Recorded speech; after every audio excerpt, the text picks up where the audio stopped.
There is a beautiful passage in the Talmud that speaks about the festival of Sukkot, in which one of the young Kohanim, one of the young priests in the second temple, speaks about his day in the temple on that festival.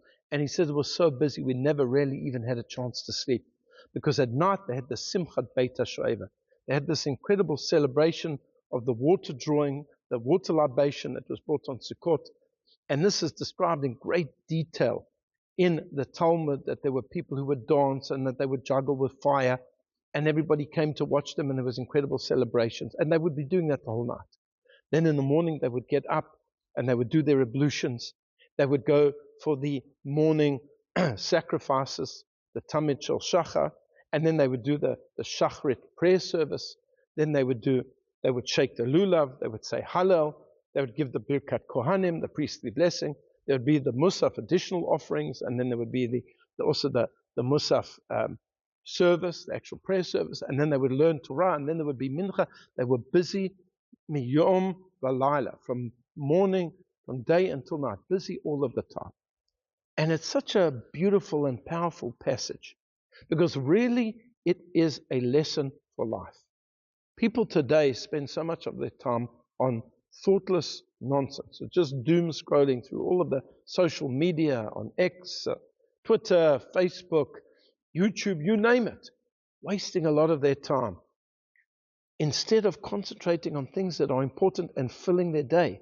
And people say, I'm bored, I'm bored, I'm bored. And the Talmud says that boredom leads to bad things. The sages tell us that when a couple were married in the ancient world, it was the obligation of the husband to support the family, to support his wife, but she would also do certain work at home. She would knit, she would sew, she would cook, whatever it was. And they had sort of like an agreement that he would do a certain amount of work and she would produce a certain amount of work.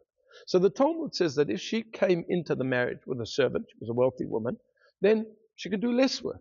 She comes in with a second servant, she can do less work. And if she brings in X amount of servants, well then she doesn't really have to do anything. But then one of the sages in the Mishnah says, even if she brings in many, many servants, and they're going to do all of the cooking and the washing and the sewing and the knitting and everything they need to do, even perhaps they're going to nurse the children, she should still involve herself with something, because boredom leads to sin. As they say in English, that idle hands are the tools of the devil. Don't get bored. Always have something to do. Whether it's even just looking after your health and going out for a walk. But certainly from a Jewish point of view, there's always so much to do. There's always a mitzvah to do. You can go visit somebody in hospital who's sick. You can call up a friend and support them when they're going through a hard time.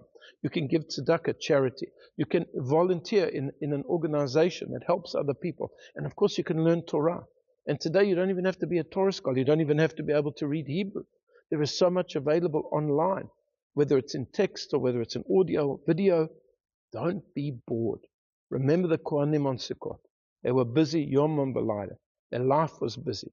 And the life of a busy person is productive and is enjoyable. I wish you all a Chag Sameach.